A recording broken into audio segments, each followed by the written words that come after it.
Greetings, everyone. Welcome back to the Adult Learner Lounge. It is me, Shannon. So, I'm up late and didn't know what to do with myself or my brain or my hands, right? So I decided I would come here and record. Everything was still set up here in my kitchen.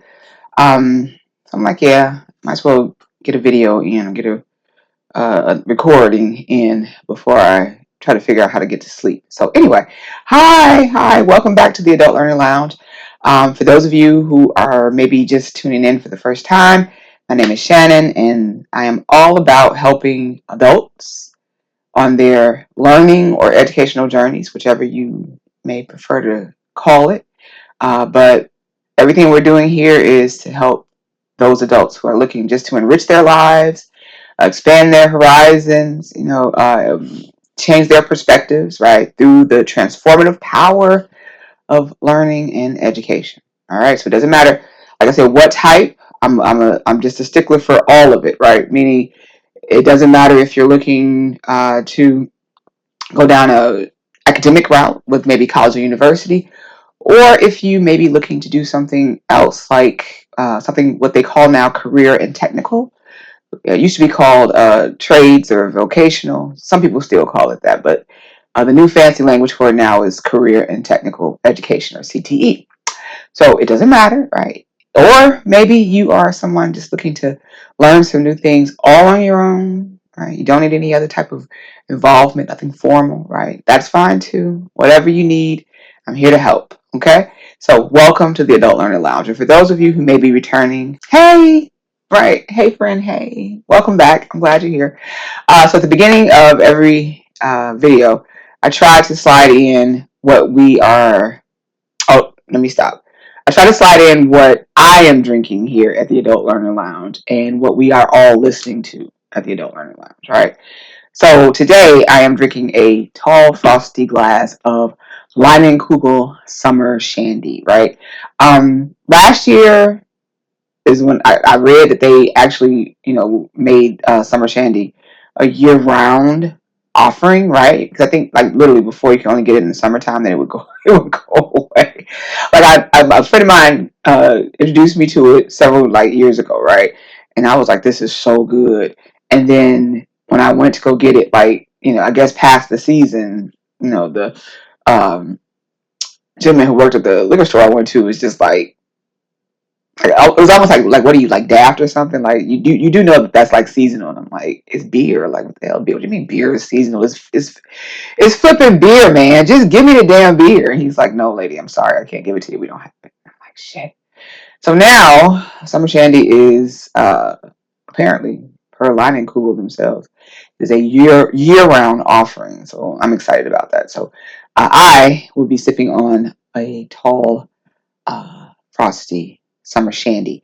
And let me know what you will be sipping on in the comments.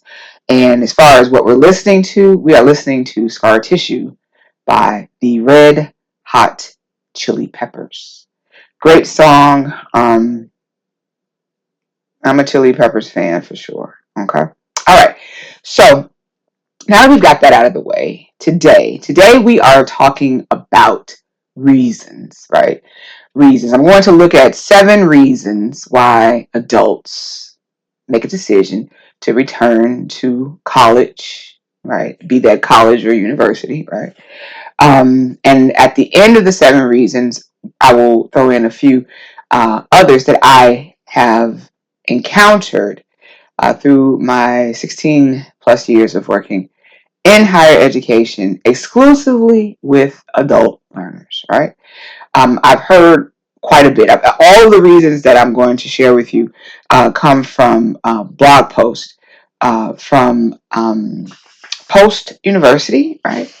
It's a school back east. I want to say like maybe Connecticut or Vermont or something like that. Maybe even Rhode Island. I can't remember. But I know it's like a school back east, right? But they have many offerings, right? I would say that the university is like more comprehensive, meaning that they have a lot of different program offerings that kind of like run the gamut and can offer a student many different things. But they do work have, I think, a program from, I can remember from the website, that basically is for adults, right? And in this post, right, is basically um, kind of talking about the reasons that adults return to school, but also coincides with their adult offerings at the university, right? What better way, right? We know how blog posts can function as marketing tools, so this is a good way to get adults interested in what they have to offer by way of education, right? Okay, so and today I will let you all know. Like I said, I'm always a stickler for stats and data, things like that. Anything that could be add to the validity of something, right? Um, Anything that we can use to authenticate. I want things to be factual and truthful between us, right? So what I'm going to do is, for as many of these reasons as I can, I will provide some stats that I was able to dig up. The internet is full of wonderful things. And I'll also talk a little bit anecdotally, right? Like my professional experience working with students, probably some of my personal experience too, as a former adult student myself. And just kind of intersperse, right, that throughout. So without much further ado, let's get into the 7 reasons adult learners are going back to school. Now, this article, this blog post, I should say, not article, but blog post, it is, it'll be, it's almost 5 years old, right? But when I look at, I've looked at a number of different like posts and articles of the same subject or same what word am I looking for? It is late, and I should be in the bed. With the same perspective and the same, point, there's not much difference between this. Like I said, I found this article years ago, and I've always come back to it. So I think it's still relevant. I think it still holds up. And I've looked at something more current, but they really haven't added more. Right? There's nothing additional, no additional insights, I should say. So this is pretty much, this is it. This is not the gold standard, but it's good enough for me. And in exchange, I think it'll be good enough for us. Okay, now having said that, let's dig in. All right, so basically, now we've already defined what an adult learner slash student is. I use learner and student interchangeably, and I'm reading from like many notes here, right? So just please bear with me. But adult student or adult learner is anyone who is 25 years of age or older. It does not matter what generation, right, what year, what generation you were born in, or born into. 25 and older, that's it. You are considered to be an adult learner. There has been some changes and some movement on that. I can't recall, but I have to look it up, and I'll probably include that if I can find it. I heard of a new term used for um, adult learners where they're looking at those individuals who are 28 years of age and up, right? But the 25 and up is what we get from the Department of Education. They're still going with the 25 years of age or up to define an adult learner. So it works for me, right? It does.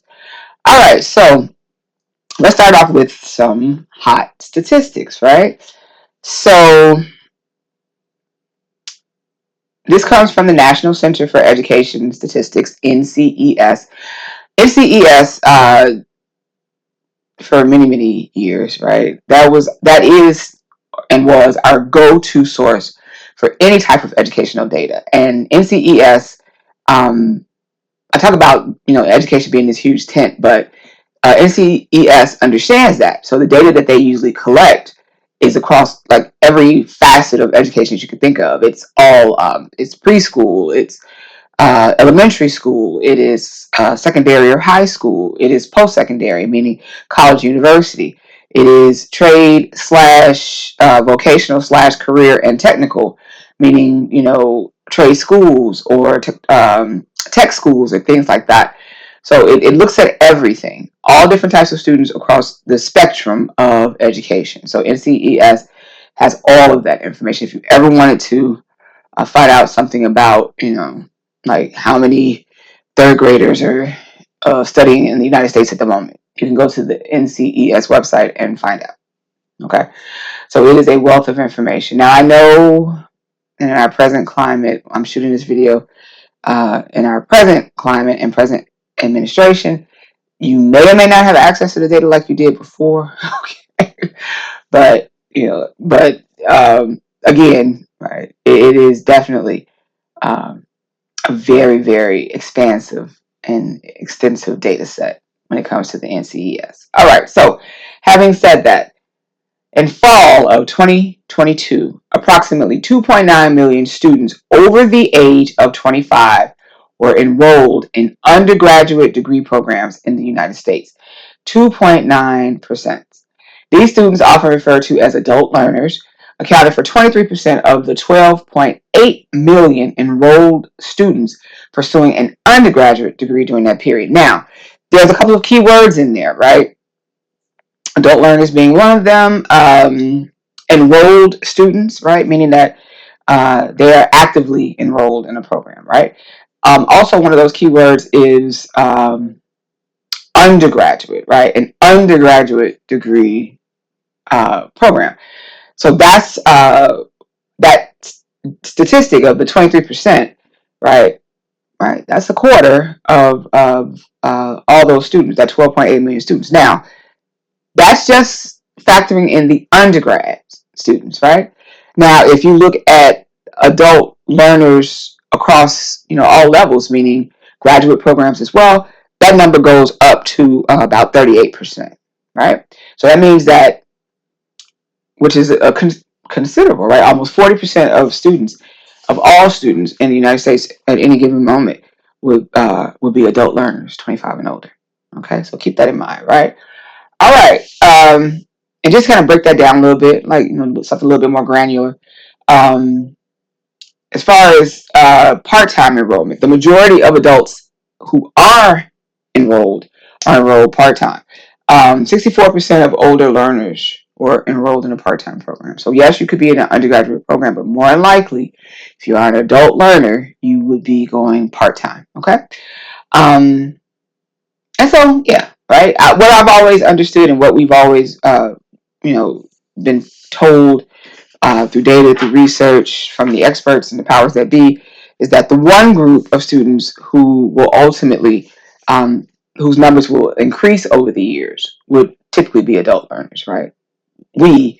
Our numbers as far as enrollment will steadily increase, and basically, like, the first time I heard that was like almost a decade ago, and yes, it pretty much has bore out, like, in the data and in the research, right? So we go in considerable numbers, right? We do this college thing. We do the trade thing too. So, we do what we have to do. So these 7 reasons really are looking at just that, right? Like, this is why we do what we do. Okay. So the very first reason is adult learners return to school to increase their earning potential. Okay. I'm just going to read a blurb here. It says adults going back to school can increase their earning potential substantially, right? Many people find they can move beyond their current positions into managerial positions or other roles of leadership with additional training, right? Okay, now, I've seen that. That was one of the reasons for me to go back to find something, a career that would pique my interest, a career that would definitely, right? What is the word? Remunerate me, right? um, well, right? And I think I made a good decision overall, right? But now I'm going to throw some stats out here, right? The average salary in the United States at this point is about 65,500 approximately, right? You may not make that, right? I might not make that, but on average, right? The average annual salary. So enough people combined, right? So we're right at 65.5, right? And it says the median annual earnings for full-time workers are approximately 60,500, right? 60,005. So, okay, plenty of people out there, doing the thing and doing well. So you would consider that, yes, adults looking to come back are looking to expand on that. So if you make less than that, it makes something more than that, and there's the opportunity for you to make even more. Um, that was definitely, something I heard frequently, working with past students and other adult learners over the years, right?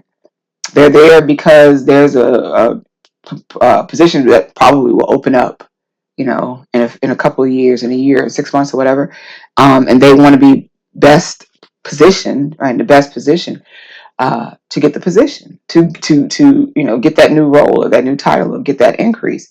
Some I work with who had like I would often see this in like more like government jobs and government at any level, like municipal, city, state, whatever, federal government as well, where they're coming back because the credential itself, right, would allow them to have an increase. Like, well, I can get a $3,000 bump in my salary if I finish my degree, or if I earn this, or if I have this, whatever. Sometimes even more than that. So I've heard a lot of that too. It also, to me at least, increasing your earning potential.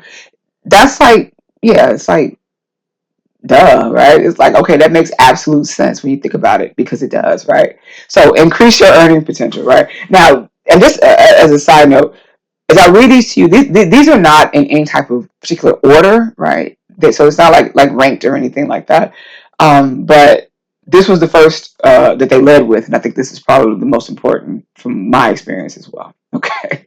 Okay, so we are on to reason number two. Gotta get the camera right. Two. Okay, I need to stop being such a damn dork. Start a new career path. Okay, start a new career path. Yes. So I'm going to read a little bit from the blog post. Many adults find that after a decade or two in their current line of work, they just don't love it anymore, if they ever did. They may find that their passions lie elsewhere, but they need additional training to launch their new career choice. Okay, so let me throw a stat out there at you. This is from the U.S. Bureau of Labor and Statistics, or the BLS. It says that basically on average, someone will change jobs 12 times during their career. Now, it does not parse out if someone may change like roles within the same career. It just says that they will change jobs 12 times during their career, right? I think that to me, in my personal experience, it's like almost generational. I feel like younger generations are more prone to comfortable with and expect even to have multiple job changes, maybe even career changes through their working lives, where older generations, I'm not a boomer, I'm a Gen Xer, but um, definitely, I think the older generations understood the concept of like you get that job and you stay with that job, right, until you are not working anymore. And I think that for us Gen Xers, we do a lot of that too, right? I can tell you that when I was younger, when I first went back to school, like I said, in my 30s, I started working at around age 20 in the adult workforce, right? And in doing so, I probably changed jobs like well over 50 times, excuse me, by the time I made it to my mid 30s, right? I'm like, right, I was frowned upon. It was frowned upon, and I was chastised by my parents and people like that. What the hell are you doing? And I'm like, what? Right? I never saw the problem with it. So this number to me, I'm like, it should be higher, shouldn't it? But what do I know? Anyway, so yes, a new career path. So that was my main reason for going back to school, right? It, like, to me, a new career path and better earnings potential kind of like just go hand in hand, right? But for me, as a 30-something-year-old undergrad, my chief reason for being there was to find a career, right? To embark upon a career. I had no idea what that career was going to be, and I just knew that what I was doing was not, fueling my passions, right? Did higher education do the trick? Yes, it did, right? Um, but I'm at a point now where I understand that, there are many aspects about it that I just don't enjoy and I don't feel like I have to deal with, right? So this, right, the adult learner lounge, me here in front of this camera, being awkward but doing it anyway, right? Because it's important to me, right? That's what this is about. I want to be able to distill all of the aspects and the enjoyment of what I truly am passionate about and feel very strongly about working as a higher education professional out of the things that I don't, right? So, yeah. So new career path. Now, what does it look like for my students, what did it look like for my students? Something very similar, right? Often they had worked for a decade or two, sometimes not even that long. They just got into a point early on in a career or a job to say, no, this isn't it, right? And then they come back. So that's definitely a big motivator, like a good reason to come back, And what did it look like? Like, what did it look like in like real life in real time? Right. To be honest, what I remember is that there were certain programs when I was working at the university. There were certain programs that it seemed like the career changes gravitated towards, right? One of those programs was social work, right? There's a lot of people going through the social work program who were transitioning out of like long held careers, right? Or jobs. And this was something they felt passionate about, helping others. So our social work program was like a great like landing pad for them to transition to something new. And often they went on and into the field, and it's like, okay, right, did good work. So new career path, definitely. All right, that's number 2. Now I'm going on to number 3. Your income has grown. Your income has grown. Now, I don't really have a stat for that. We already talked about the average annual salary in the United States being somewhere around 65,500. But here's what I can tell you more anecdotally about what I recall, right? For me, this was not a factor, right? This was not a reason at all. My income at that time when I went back was pretty much the same, as when I left the Chicagoland area and moved to the Phoenix Valley.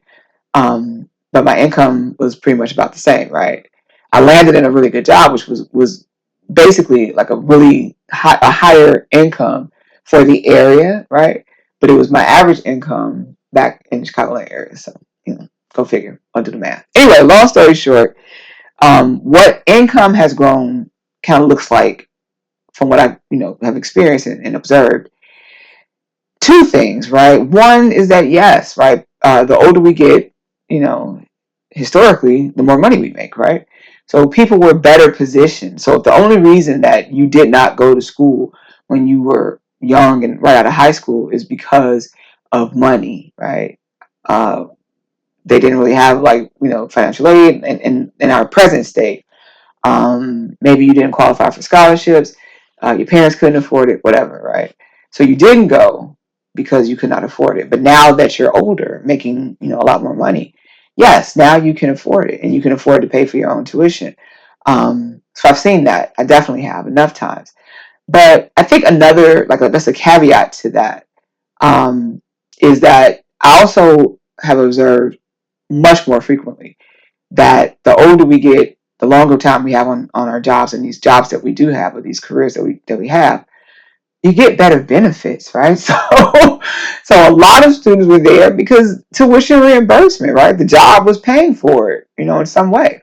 So I saw that a lot, right? Like, oh, well, my job is paying for this. So it's like, okay, so to me, that's like having your income grow, right? Maybe you're not paying out of pocket for this, but you will ultimately pay with your labor and your time. Like most of the time when you get something like you do tuition reimbursement, then the trade-off is that you have to put so many years into the company after you obtain the credential, whatever that may be.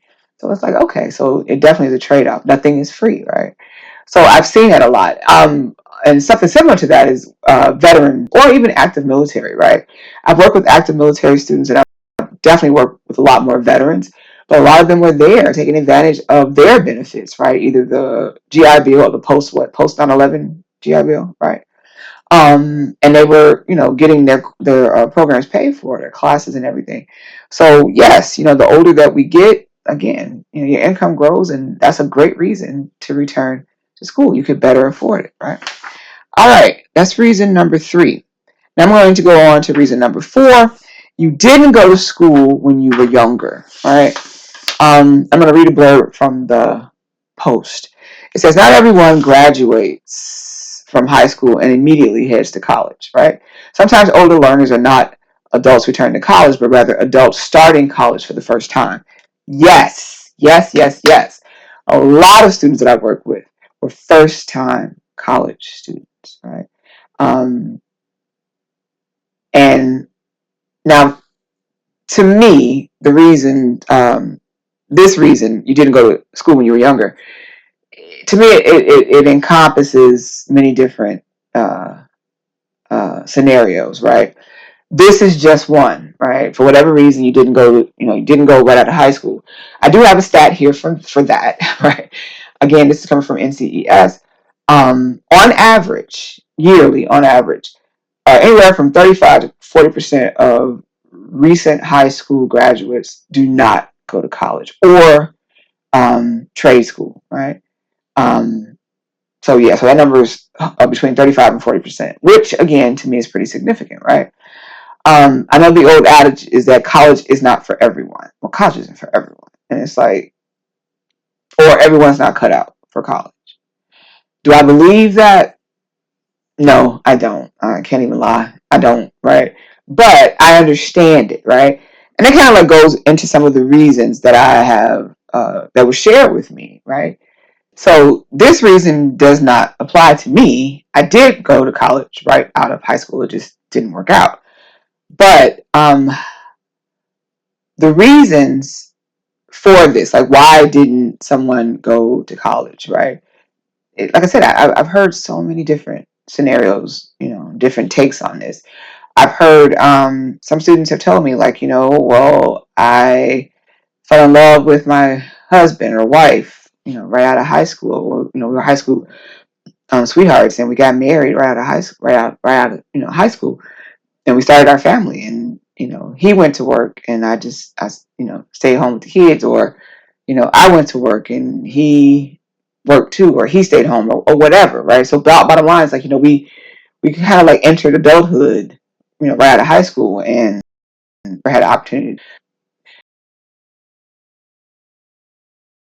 Well, in my family, there were three of us, and my parents could only afford to send one of us, right? So my sister or brother or whomever always got the best grades. They were the smartest one, in our family of me and my siblings. So my parents made the decision to pay for them to go to school, right? I heard that plenty of times. I've also heard, some really heartbreaking things too, right? Like, well, I, I always felt like I was not smart enough, or I was too stupid, or I was told that I wasn't smart enough, and I was too stupid, or I didn't really have that support, or my family life was very chaotic and unstable. I didn't have anybody to help me with these things, right? So I've heard a lot of reasons why someone did not go to college right out of high school. Sometimes I heard students who didn't even get a chance to finish high school for whatever reason, right? So the reasons can vary. Um, and it bothers me. It really does. It bothers me, right?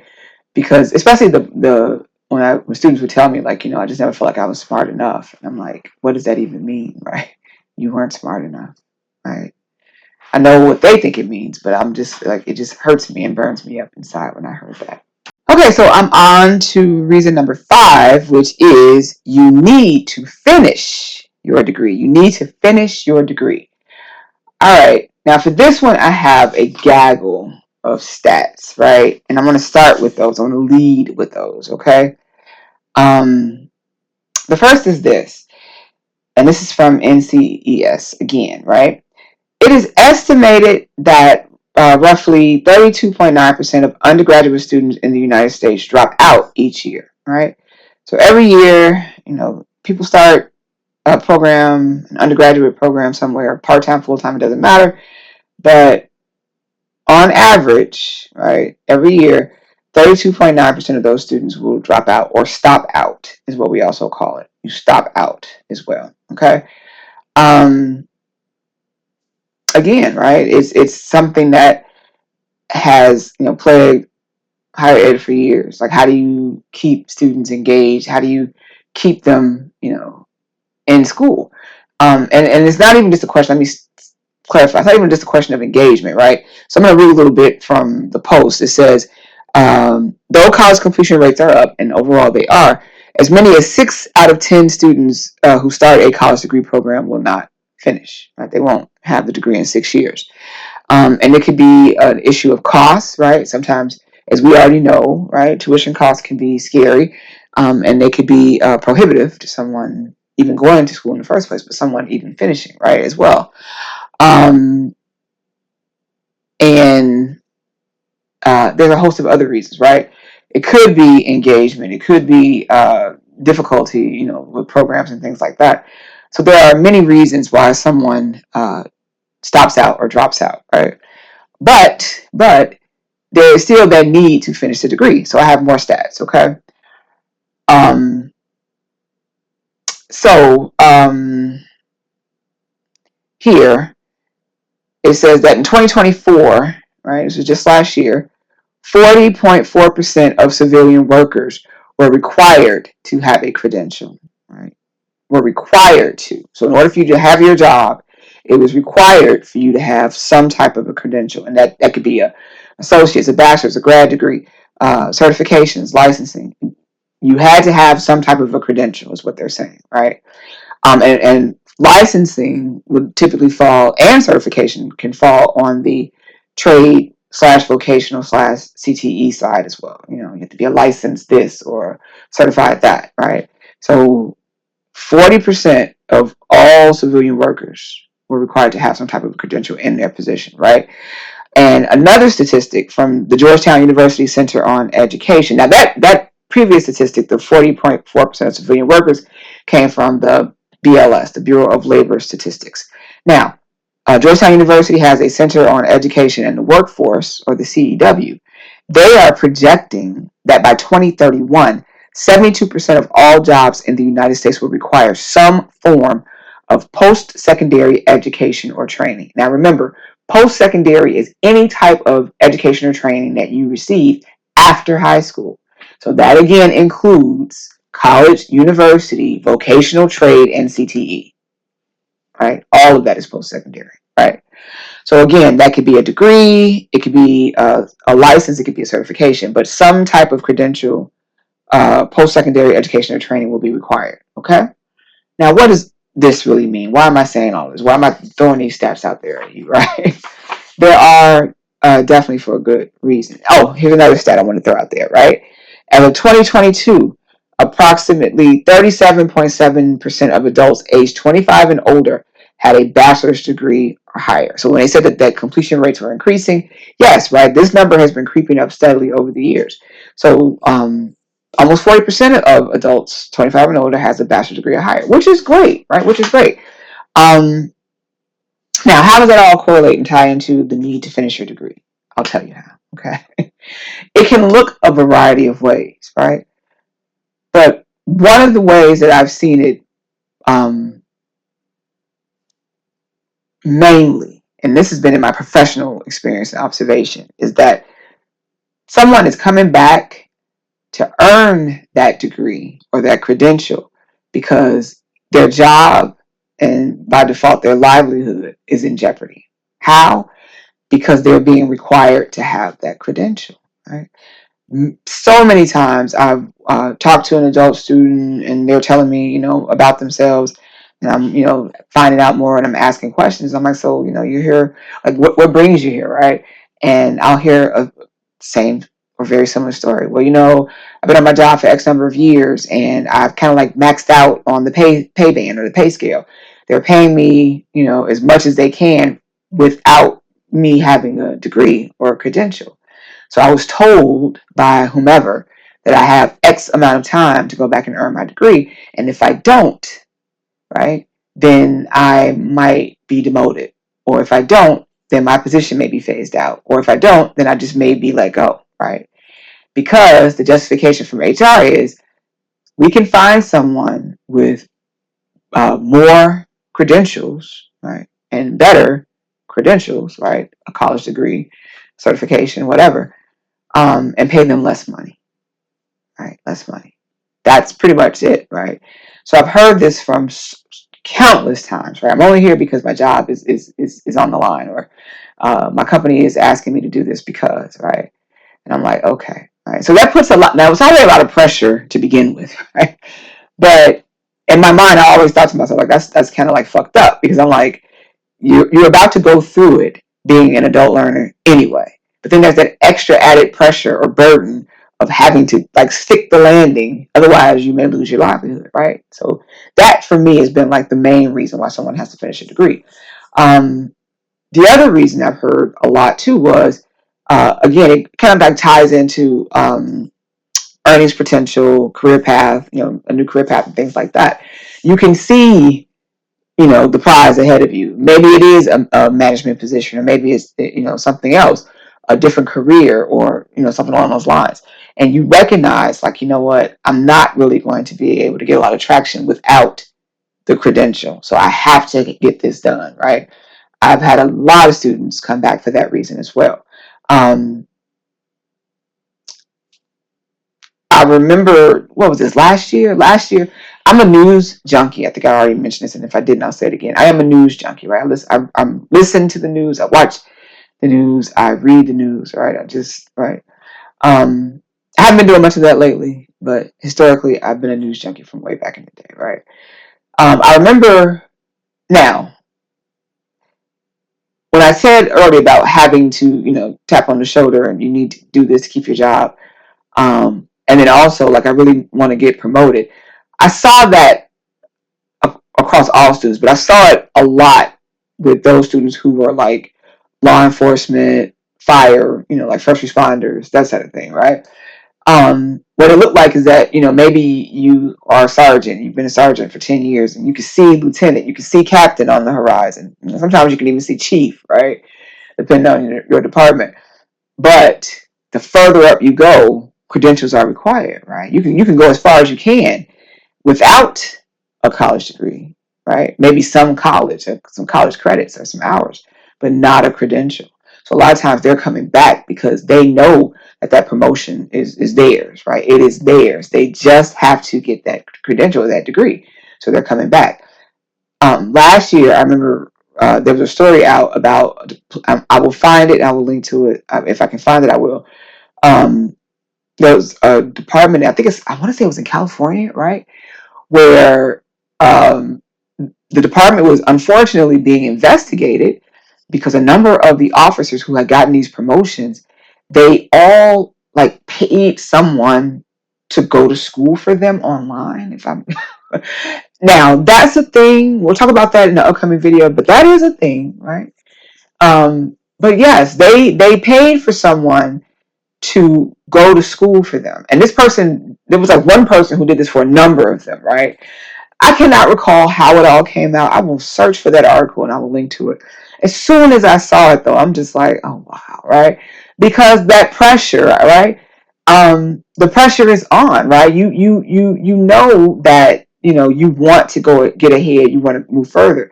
And like I said, often when I would talk, especially to the ones who were law enforcement, right? What I would hear is, the chief is the captain or whomever, the superintendent, whoever's in charge, they're about to retire, and that means that there's going to be a shift in everybody, and they're looking at me to take over this role as the lieutenant or a captain or whatever, and I need to have that credential. So, and they don't have a lot of time often, right? 2 years, or I got like a year and a half, and I'm like, oh God. It helped greatly when these law enforcement officials had like other learning through experience. We talked about that in the last video. I'll talk about it more in the upcoming video. But for instance, if they were military on top of like their first career was military, now they're law enforcement, it made it easier because we had more learning and more like credits basically to pull from to apply to a degree to hurry up and get them through. But if they didn't, it was just like, well, so we can do the best we can, right? But yeah, that's the thing. Like I said, like you need to finish it for some reason, right? And then there are those who are there just because they're finishing it, to uh, just because they want to, like me. I finished it not also just because I wanted a career, but I felt bad because I did not do well in my first go around. So for me, it was like this sense of accomplishment, right? Like I'm not going to be right until I earn this degree. And for me, it was a big deal. But that also happens to a lot of adult learners too. They're back there because maybe when they were younger, things happened, or they just, I often heard, I wasn't serious as a student, but I'm serious now, right? And I know I can do this. So, there's that, that need, right, to assuage whatever it is, your guilt or your disappointments or your sense of failure, whatever. So yes, so there is definitely a need to finish your degree, okay? And like I said, those stats about the need for that credential is just like, yeah, all right, that's the thing. On a side note, there is a great organization out there doing some really good work. It's called the papersealing.org, right? Paper Sealing. It is a not-for-profit, and their goal is really to, kind of like train an eye on like labor to say, or to ask or to encourage labor, to kind of like look at some of these jobs and maybe reevaluate them, right? Does every entry-level job out there need a credential, right? No, probably not. Do some of the mid-level, mid-career, mid-level work or positions need a credential, right? Some of them may, but do all of them? So they're pushing, for states, and things like that to kind of like, look at their job descriptions and maybe think about reclassifying them in lieu of a credential, right? Maybe it could be some training and past experience that can be the equivalent, which definitely is a thing, right? Now, that is something we will talk about because I have some very definite thoughts about that. The short of it is that I don't disagree. I think that, yes, right? I forgot the term for it, but credentials could be very loaded in the sense that they could be almost like weaponized, right? Depending on who's requesting them, right? At the same time, however, personally, from what I've experienced and what I've observed, it kind of like only goes so far. That argument only goes so far, right? Because just like those law enforcement officers I was telling you about, um, no, you didn't need a credential to get to be a sergeant or as far as you got, right, in the department. But once you are looking to ascend, right, then often, yeah, that credential is required. And I think justified, right, justifiably so, right? Because the work that you do is not going to be the same work that you're doing as a sergeant or, as a whatever, right? Um, the further up you go, it's a different animal. So do you have that skill set? Can you acquire it through, formal learning and training and education? Probably. But we'll talk about that in the future. Okay, so number 5 was your need to finish your degree. All right, so we're off to reason number 6. Reason number 6 is your skill set needs updating. Okay, maybe you have found that your current skill set is no longer sufficient for the needs of your job. This often happens when technology changes, right? So adults often go back to school to have the opportunity to learn new skills that can translate into better work opportunities. Definitely, right? Again, this is not something that really tracked with me when I was going to school, or going back to school, but I went to school with a lot of people who were there just for that reason. And again, professionally, I have definitely observed this, throughout the entirety of my higher ed career, right? But I would say that depending on the skills themselves, or even the individual, where I often would see this more would be adults returning for some training, not necessarily to complete a degree program.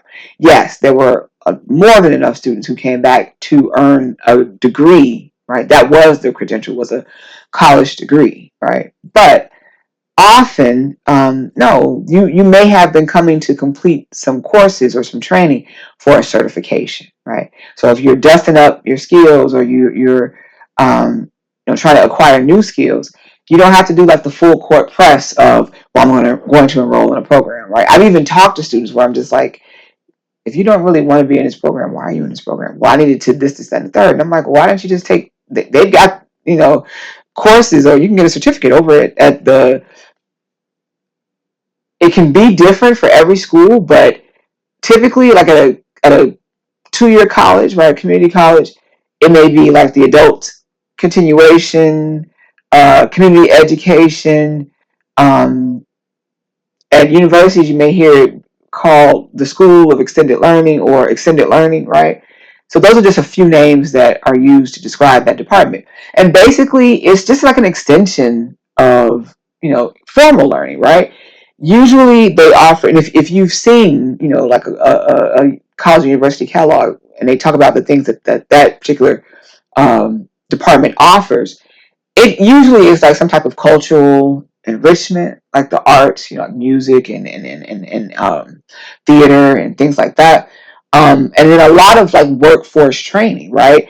Maybe you want to get a certificate in Six Sigma, right? Green belt, black belt, whatever it is, and you can do that, at a university, right, or at a college if it's offering it. Maybe you want to get a certificate in project management, right? Yeah, the so without having to enroll in a program and spend tuition dollars for an entire program, you can do that. Get the core and foundational knowledge of that, earn a certificate, a lot less money, and there you have it, right? So that's why I usually, see that. Maybe someone is coming in to learn Adobe, right? Maybe they want to learn Microsoft Office. So that is, basically the purview of those departments. It's like education light, right? But yeah, but they do an excellent job of helping, update skills. And that's just on, that right there falls more a lot on not just the academic side is what I'm trying to say, but it also falls a lot on career and technical, right? That training can translate. Like, do you need to have, a college degree if you maybe want to learn office skills to be, office assistant or something along those lines?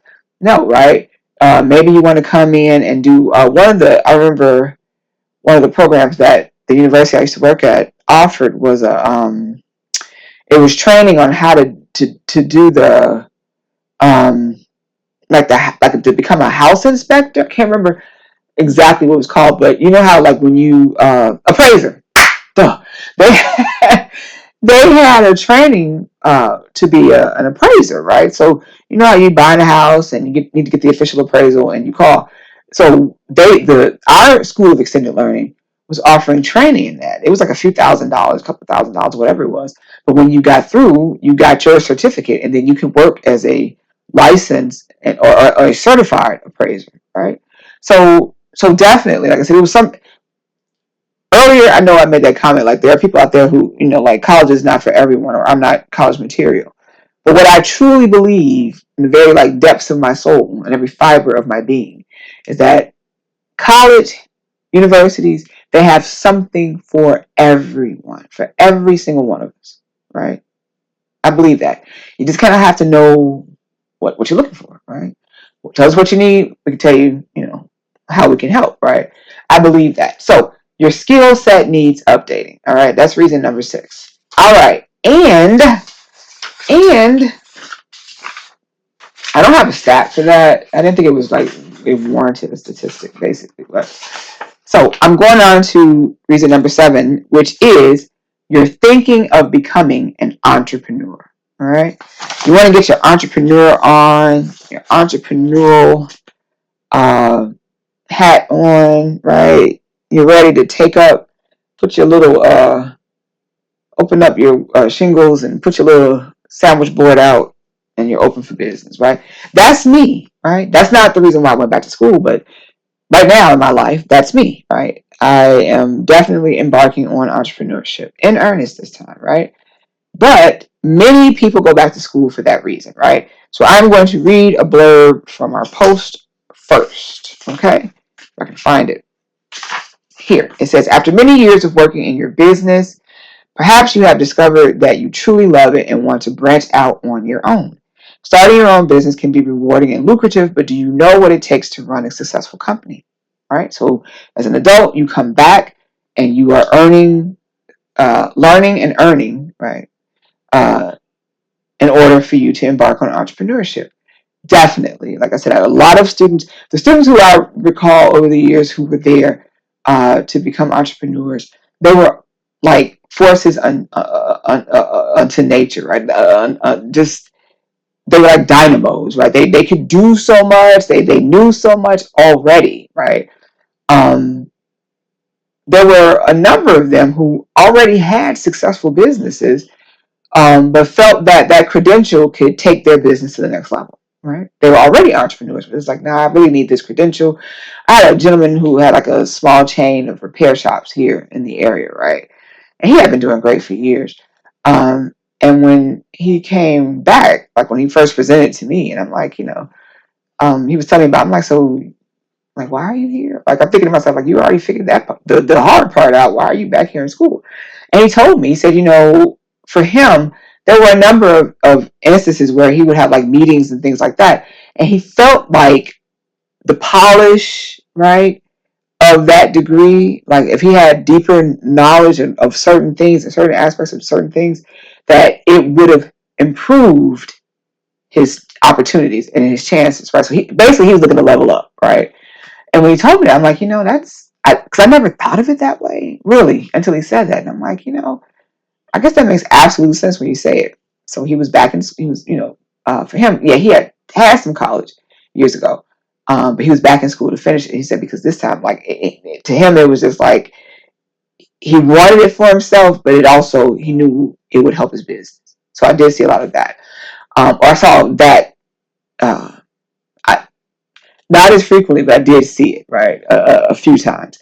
What I typically saw, however, was someone who had made it happen for someone else. They worked for someone else, right? They had like did everything they could in their current positions or in their current fields, and the next logical step was for them to go out on their own, right? Entrepreneurship. So often they were there to start businesses, but they were also there in not equal numbers, but very close numbers to start not-for-profits, right? It was a lot of students that was their goal. Like, I'm here trying to get this, credential, this degree, because my intention is to open up a not-for-profit to serve this, population of individuals. And I heard that quite frequently. And I'm like, that's awesome, right? So, yes, you come back to school for entrepreneurship. And I'm going to throw a blurb out there. It says that in 2023, there were a record-breaking 5.49 million new business applications that were filed, right? And it was the highest number ever recorded. Now, we know that's come out of COVID, so people must have figured some stuff out. And then another stat is that um, around the same time, and this is from the U.S. Census Bureau, there were approximately like 850,000 businesses that entrepreneurs or individual businesses that employed others, right? I don't have a stat on how many were employed by these, individual business owners, like not corporations or large entities like that. But 850,000 businesses out there that were, individually owned that employed others, right? So that's considerable. So yes, you are thinking of coming back to embark on entrepreneurship. It is definitely a thing. And like I said, it's not just to me about polish, although, as that gentleman stated to me, I do understand that's important, like the appearance and the perceptions and so forth and so on. But what that really like translates to like in real life is just that maybe you're going to a business program so you can learn the finer points. There are entrepreneurship programs that can help you, in that aspect too.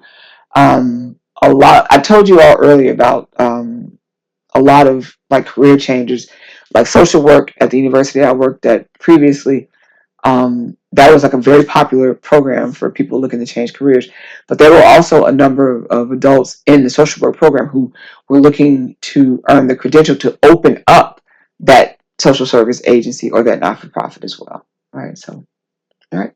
So that's the thing. Okay. Now I've gone through the 7 reasons per post university, and now I'm going to dive into 3 additional reasons that, like I said, are more anecdotal, right? I'm not worried about stats for these, but to me at least, things that I've seen frequently enough as well.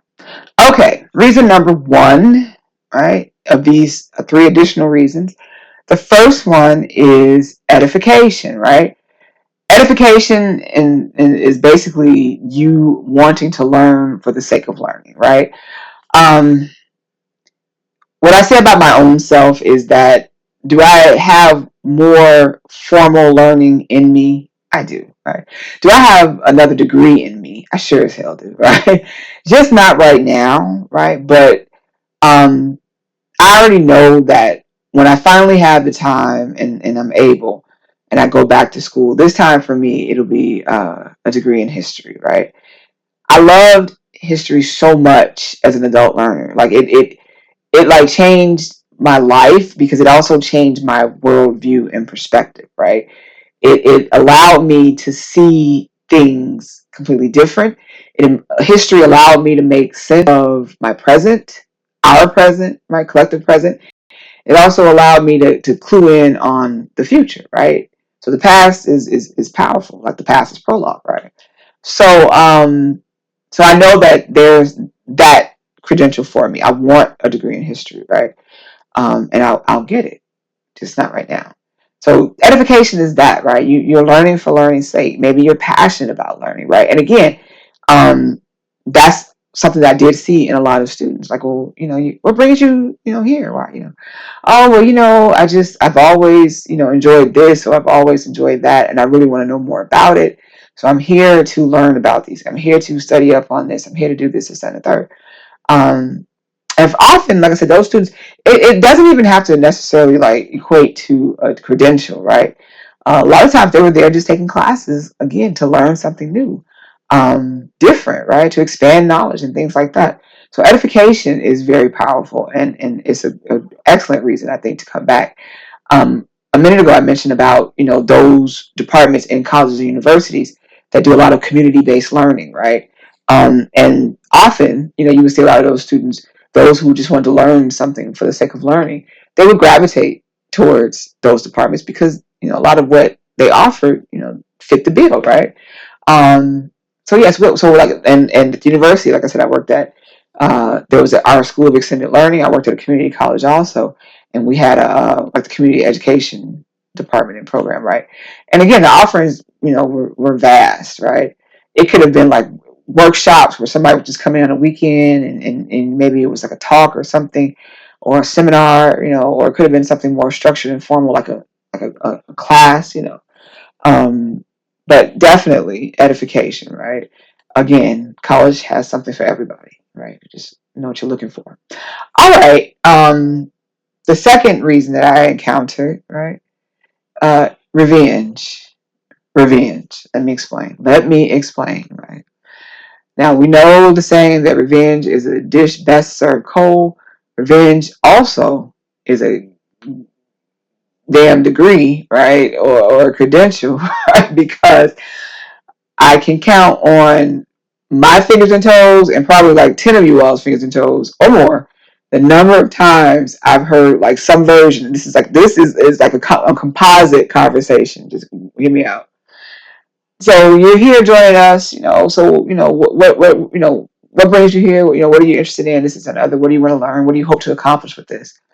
And they start off by telling me, oh, well, I want to earn my degree in this and the other. I'm like, okay, great, So and as we talk, I hear something like, well, when I was younger, right, my sister was the one that got to go to college, not me, right?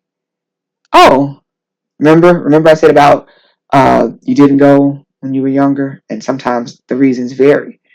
And I vividly remember a student telling me, about how the sister was the favorite one because she was so smart.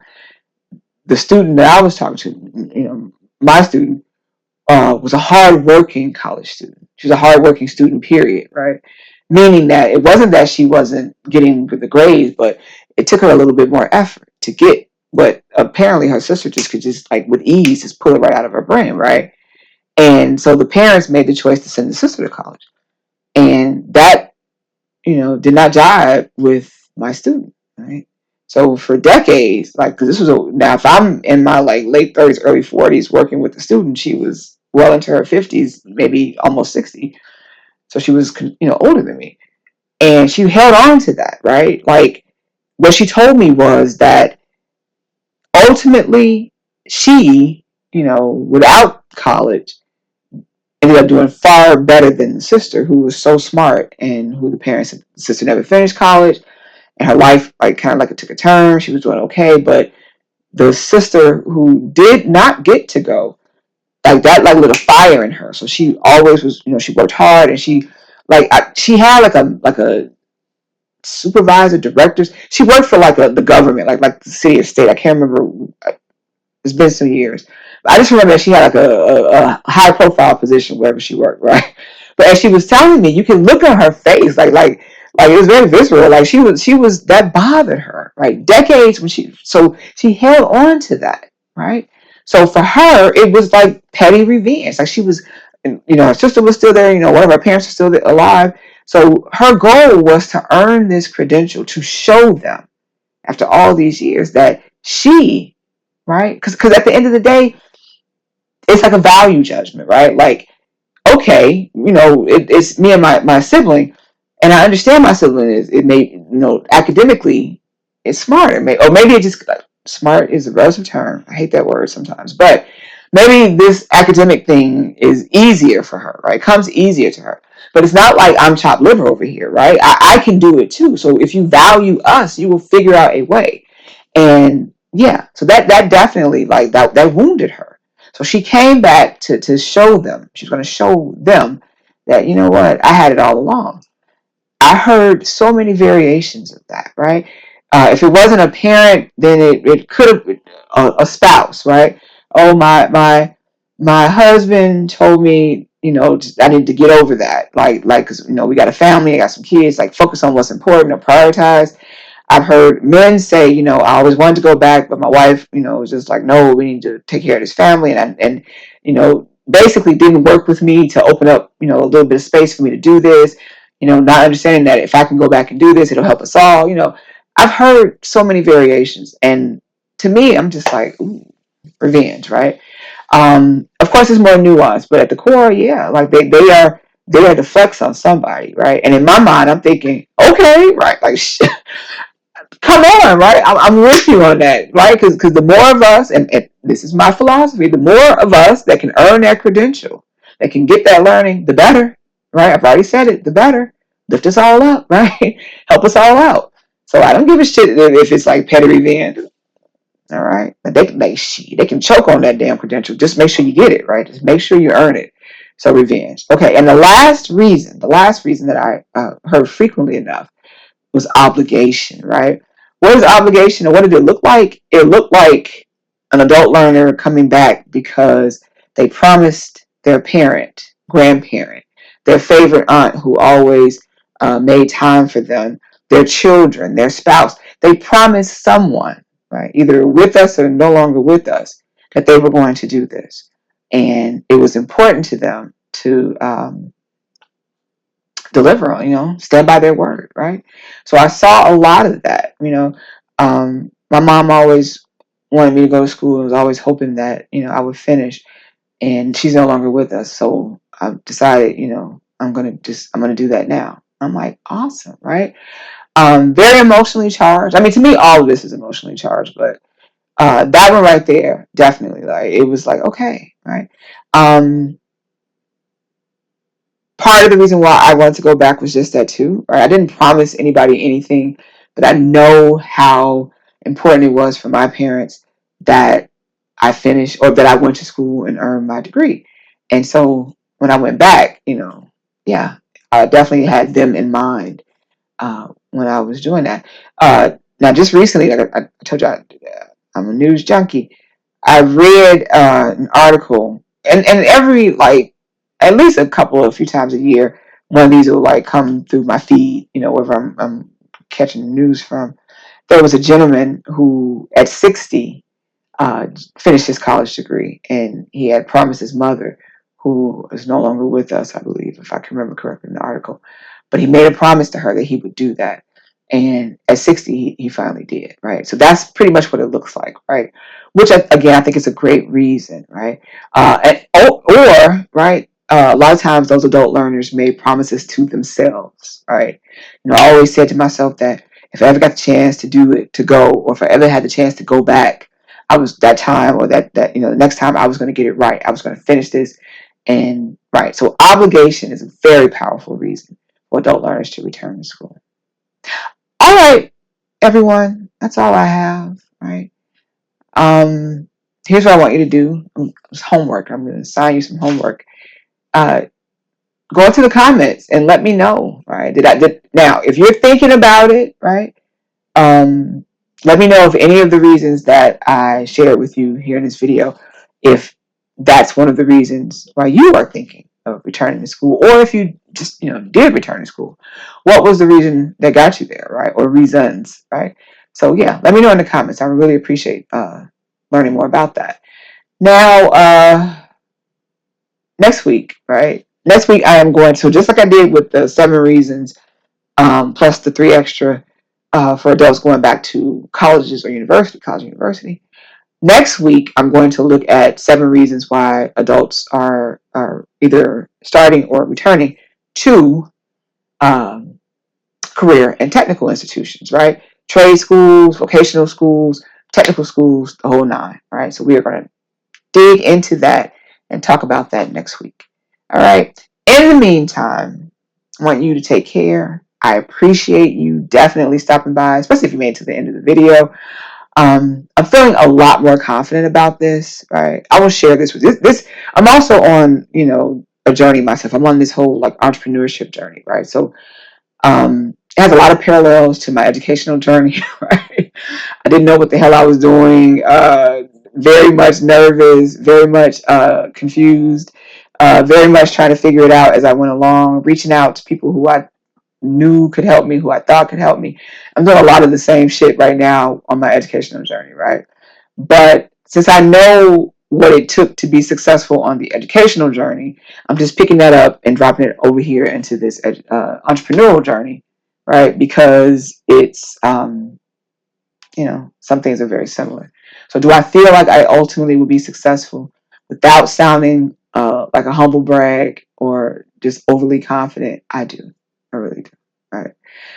It's just going to take time, just like those 12 years of my life. Right? It took time for me to get those degrees. This will take time, but I'm committed, just like I was on my educational journey. I'm committed on this entrepreneurial journey as well. Right. So am I feeling enthused? Right. Am I riled up? I am. Right. Am I feeling better about things? My confidence is growing, by the minute. Right. Every time I put one of these videos out there, I'm like, okay, right. And shooting more and just feeling more comfortable because I hate being in front of a camera, right? This light is hot and I'm already menopausal as it is, so I don't need extra heat on me, that kind of thing. But but yeah, right. This is working. It's working. And ultimately it's working because, like I said, I'm very passionate about it. And I'm also I'm so stoked, right? Because I can see so many good things for us, not just me, but for you as well, right? And I want to do my part to help you make it a reality, right? So just, so if you're with me, I appreciate it. I'm asking in the beginning. There will be a point when I won't be asking anymore, but if you're feeling all of this, if it's resonating, if you feel like maybe I could be of help, then, like the video, subscribe, that kind of thing. I would appreciate it, right? So yeah. So in the meantime, you all take care. You have a great rest of your week, right? And never forget, right? Don't forget that we never stop learning, right? We never stop learning. We are lifelong learners and we never stop. That means you too. All right. Take care.